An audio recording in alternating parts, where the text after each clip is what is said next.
छोटे से छोटे बीमारी को भी छोटा नहीं समझना चाहिए।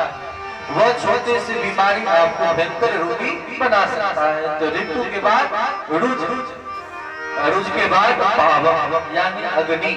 आग को कभी छोटा नहीं समझना चाहिए।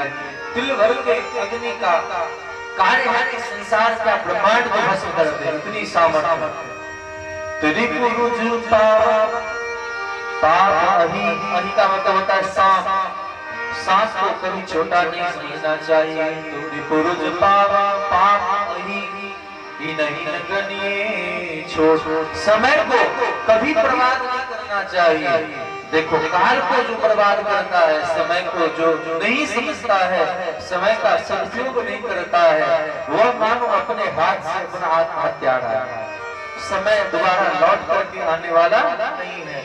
हम सब शरीर ऐसे आएगा जाएगा, लेकिन काल वापस लौट करके नहीं आता है। इसीलिए भगवान भक्त के जीवन में एक सूत्र रहा है भक्ति के सामर्थ्य सिद्धों में। भक्त कौन?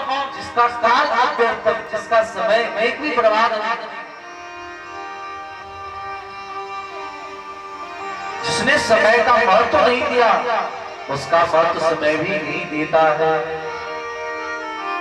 इसीलिए अन्न के कण का और दुनिया में समय में क्षण का बड़ा महत्व होता है। दाने का एक दाने का भी बर्बाद न हो, ऐसा ध्यान रखना चाहिए। कण भी बर्बाद न हो और एक क्षण भी, समयों में एक क्षण का भी बर्बाद न हो, क्षण का भी बड़ा महत्व है। तो मंदा शांतमतियों भाग्या है पतुता।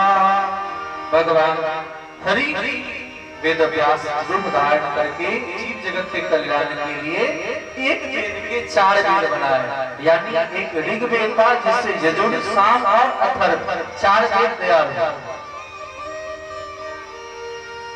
17 पुराण बनाए, महाभारत जैसे उपपुराण बनाए, उपवेद बनाए, नहीं कल्याण हुआ। तो गुरुदेव जी भगवान को याद किए तो नारद जी महाराज आकर के ज्ञान दी तो भागवत का निर्माण किए हैं। पत्रिकाश्रम में समयाभ्यास में 18,000 श्लोक, 335 अध्याय, 12 खंड, उसका ये रेफरेंस है। सुखदेव जी का जन्म हुआ और सुखदेव जी महाराज भागवत पढ़े और पढ़ करके चले गए। परीक्षित जी महाराज का जन्म हुआ, इनके कुल में भगवान की कृपा है और भगवान को सदा गमन कर जाते हैं। तो गमन कर जाने पर परीक्षित जी महाराज का आधिपत्य हुआ है और उस आधिपत्य वाले क्रम में उन्होंने कलयुग को देखा है। धर्म यानी बैल और पृथ्वी का अपमानित करते हुए कलयुग को निग्रह करने के लिए, इन पाप से बचने के लिए कहा। कलयुग हर कोई कहता है महाराज कलयुग आ गया, कलयुग आ गया। अरे कलयुग तुम्हारे लिए आया कि सबके लिए आया? कलयुग आ जाया है। अरे आज कोई भक्ति करना चाहे कोई नहीं रुकता है। आप देखो विभीषण के घर में ही कोई भक्ति करने नहीं देता था। आप प्रहलाद जी को देखो जिसके पिता ही गए। तो कलयुग उस समय था कि आज कलयुग सिर्फ एक बहाना है, कोई कलयुग नहीं है। जब आपका मन सात्विक हो जाए तभी सतयुग है। अभी यहाँ सतयुग नहीं तो कलयुग है।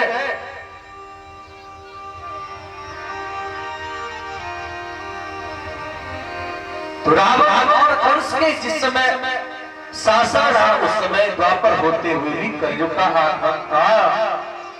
इसीलिए बचने का प्रयास करना चाहिए। वेद व्यास जी महाराज ने कृपा किया है और परीक्षित जी महाराज ने कहा है, धर्म के माध्यम से शिक्षा दिया है। संसार में विवाद किस बात से है? कभी भी हम झूठ ना बोले, कभी भी हम चोरी ना करें। जहाँ चोरी होता हो, गलत कार्य करता हो, वहीं तो कलयुग है। जहाँ हिंसा होती हो वहीं तो कलयुग निवास करता है। जहाँ जुआ खेला जाता हो वहीं तो कलयुग निवास करता है। जहाँ मदिरापान होता हो वहाँ ही तो कलयुग निवास करता है। क्या इन दोषों से हम नहीं बच सकते हैं? बाधे खल बहु चोर जुआ, जेलम पट पर दारा। सेवा साधन सन करवावे सेवा जिनके यह आचरज भवन ते जानई ईश्वर सब प्राणी। ये सब ईश्वर है। मनुष्य के भीतर का जो स्वभाव है, गुण अवगुण है, वही तो उसे देवता बना। इसीलिए आज हम लोग भगवान बनने की होड़ में हैं, भगवान भगवान करते हैं। अरे भगवान नहीं, सही मैंने में मानव पहले बनो। मानव तो बन नहीं पाए, भगवान का गुण का विषय कि नहीं। भगवान कहलाने में अपने आप को गौरव समझते हैं, लेकिन सही महीने में मानव भी बन जाओ, मनुष्य बन जाओ तो भगवान खुश हो जाएंगे। आदमी में अगर आदमी की तरह आदमियत आए तो वो क्या करे। आदमी में अगर, लेकिन दुनिया की बात ये है, जब गाड़ी निकल गई तो घर से चला मुसाफिर, मासूम हाथ मलता घर को लौट आया। गाड़ी निकल जाए तो लोग घर से बाहर निकलते हैं। अरे प्रतीक्षा आपको करना है, गाड़ी आपकी प्रतीक्षा नहीं।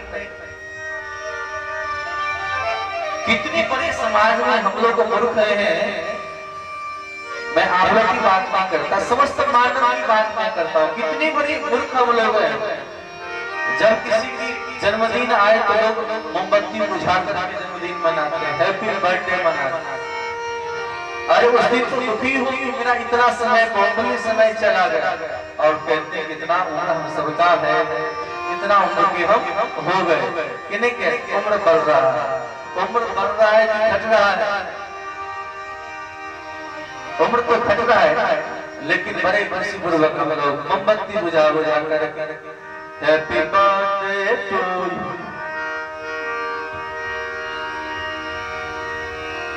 अच्छा कल गाएंगे हैप्पी बर्थडे टू यू, क्योंकि भगवान कल आएंगे। अर्थात हम उस समय सोचे विचारें मनन करें कि हमारा इतना बहुमूल्य समय चला गया। हम मोमबत्ती बुझाएं ना, उस दिन दीपक जलाओ। जितनी उम्र आपकी है उतना आप दीपक जलाओ। बाहर जगत में दीपक ना जलाओ। अगर आपके भीतर धन है तो गरीबों में धन बांटो।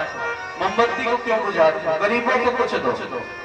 आज अपने जश्न में जिस दिन से कॉपी कलम का वितरण गरीब लोगों के लिए होता है, दीदी ने कहा कि मैं ये सेवा कर सकता कि नहीं। आज ये कहने का मतलब है कि जब संसार में जगत के कल्याण के लिए हम कुछ करेंगे तो ही निश्चित करके कल्याण हो जाएगा, अन्यथा कल्याण नहीं होगा। यह समझने वाली बातें हैं। शास्त्र के वचनों को इसीलिए जीवन में उतारने के लिए शास्त्र बार-बार लोगों को निश्चित करता है। बोलिए भक्तवत्सल भगवान की। श्री वेदव्यास महाराज ने इसीलिए भागवत कथा के माध्यम से जीव को प्रेरणा प्रदान किया है और उन्होंने देखते देखते पंचम वेद को बनाया। सुखदेव जी महाराज ने स्वर्ण में निवास किया है। कहा है कि स्वर्ण में निवास मेरा किसी कलयुग को, और कलयुग जब स्वर्ण में निवास करता है तो कितने कितने की जो बुद्धि शुद्ध है उस शुद्ध बुद्धि को दूषित कर देता है। इसीलिए जबरदस्ती किसी के धन को अर्जन कर लेना, हरण कर लेना, कष्ट पहुंचाना, ये सब पाप का लक्षण कहा है और वहां भी कलयुग निवास करता है। और परीक्षित जैसे महान शासक के जीवन में ऐसे कलयुग का आगमन होता है। धनवान होकर के, पराक्रमवान होकर के और जरासंध के कलयुग रूपी मुकुट धारण लेने के कारण इनकी बुद्धि बदल गई और इन्होंने एक संत महात्मा का अपमान कर दिया। अपमान करने का परिणाम क्या निकलता है कि 7वें दिन मरने का श्राप नसीब लग जाता है कि आज 7वें दिन आपकी मृत्यु होगी। और परीक्षित जी महाराज को पता चलता है, तत्काल बिना कुछ सोचे समझे और गंगा के पावन तट पर संत मुनि महात्मा के पास निकल जाए।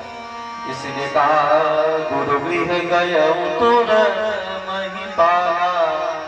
जब कष्ट हो, जब मन दुखी हो जाए तो क्या करे क्या ना करे, उसी समय गुरु के शरणागत जीव को होना चाहिए। और गुरु के चरण शरणागत होने से जीव का काम बन जाता है। यहाँ से गए हैं श्री परीक्षित जी महाराज गंगा के पावन तट पर, और जाकर के जैसे ही महात्माओं के चरणों में सिर नवाया, महात्माओं ने सब बात समझ ली। सबसे पूछा कि महाराज हम सबका कल्याण कैसे होगा। ध्यान देंगे उस समय बड़े बड़े ऋषि मुनि महात्मा सभा में विराजमान थे। श्री सुखदेव जी के पिता, परपिता, दादा, परदादा, पितामह सब विराजमान थे, लेकिन किसी ने उत्तर नहीं दिया, क्योंकि भागवत कथा कहने का अधिकार सिर्फ विरक्तों को है। विरक्तों का कहने का मतलब है जिनका आकर्षण कहीं नहीं। अगर किसी का आकर्षण घर परिवार सगे संबंधियों में रहेगा, वह व्यक्ति उपदेश नहीं कर सकता है। जो स्वयं बंधा होगा वो बंधन से मुक्त कैसे कर सके। इसीलिए भागवत कथा के वक्ता को निरपेक्ष होना चाहिए। भागवत धर्म सिद्धांत कहता है हम लोग निरपेक्ष बने। निरपेक्षम मणिमशांतम निर्वैरम समदर्शनम अनुप्रजाम्यम नित्यम तोये। जब निरपेक्ष नहीं होंगे तो काम कभी नहीं बनेगा। सूर्य निरपेक्ष है, चंद्रमा निरपेक्ष है, ये वर्षा निरपेक्ष है, ये भेदभाव नहीं करता। वैसे ही भगवान भेदभाव नहीं करते। माता पिता भेदभाव नहीं करते हैं, सब बच्चों को बराबर मानते हैं। इसीलिए हमारा सनातन धर्म भी कभी भेदभाव नहीं करता है। आज श्री सुखदेव जी महाराज का पुनः इन सब के मध्य में आगमन होता है। यहाँ पर सुखदेव महाराज गान कर रहे हैं तत्रा भवद भगवान व्यास पुत्रो, तत्रा भवद भगवान व्यास पुत्रो, तत्रा भवद भगवान व्यास पुत्रो, तत्रा भवद भगवान व्यास पुत्रो। यदि छया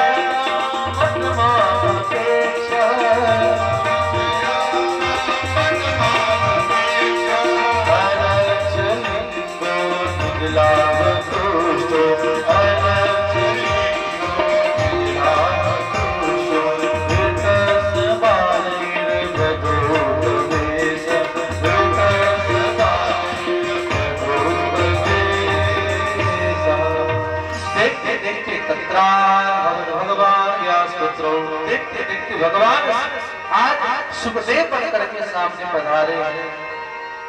अलग लिंगो नीलाभ दुष्टो वितस्सवालेन वदूत वेशा, अवधूत का वेश बना करके भगवान पधारे हैं। 16 वर्ष के सुखदेव जी हैं, लेकिन कहा है 2 अष्ट वर्षों 2 बार 8 का, भले ही 16 वर्ष के हैं लेकिन फिर भी अबोध ही बने हुए हैं। बच्चे को भगवान क्यों कहते हैं? क्योंकि बच्चे के भीतर निर्मलता होता है। बच्चे लोग भेदभाव नहीं करते हैं, अपनापन परायापन नहीं जानते, इसलिए वो भगवान के जैसा स्वभाव उनके भीतर होता है, इसलिए उन्हें भगवान कहते हैं। आज सबने सम्मान किया है। सुखदेव जी महाराज आए हैं, सुखदेव जी महाराज को सुंदर व्यास आसन पर विराजमान कराया है। विराजमान करा करके वंदन किया है। श्री परीक्षित जी महाराज ने आज प्रश्न किया है अतः पृच्छामि संसिद्धिं योगिना परमं गुरु पुरुषे यत् कार्यं विद्यमानस्य सर्वथा। हे गुरुदेव भगवान, आप हम पर कृपा करें, हमें बताएं कि किनका पूजन वंदन करना चाहिए, क्या हम करें जिससे सबका कल्याण हो जाए। क्योंकि आपके जैसे मुनि महात्मा का दर्शन स्पर्श पाद सोच सुना भी कल्याणकारी है। ये शाम संस्मरणानुसा सत्य सुजंत वही विधा किम पुनर्दर्शन स्पर्श पाद सोच सुना भी। आपके जैसे संत का हो जाए तो ही काम बन जाता है, लेकिन कदाच अगर स्पर्श हो जाए, संभाषण करने को मिल जाए, फिर उनके बारे में क्या कहा।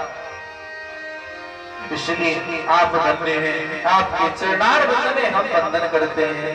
बोलिए श्री सुखदेव जी महाराज की जय हो। आपके सानिध्य प्राप्त करने मात्र से सबका कल्याण हो जाता है। सानिध्य महान पातलानी महान तपी सत्य न सत्य वही पुरुषा विष्णु विष्णु सुरे सिरा। अगर किसी जीव को अगर आपका सानिध्य मिल जाए तो वह जीव भगवान के समान हो जाता है।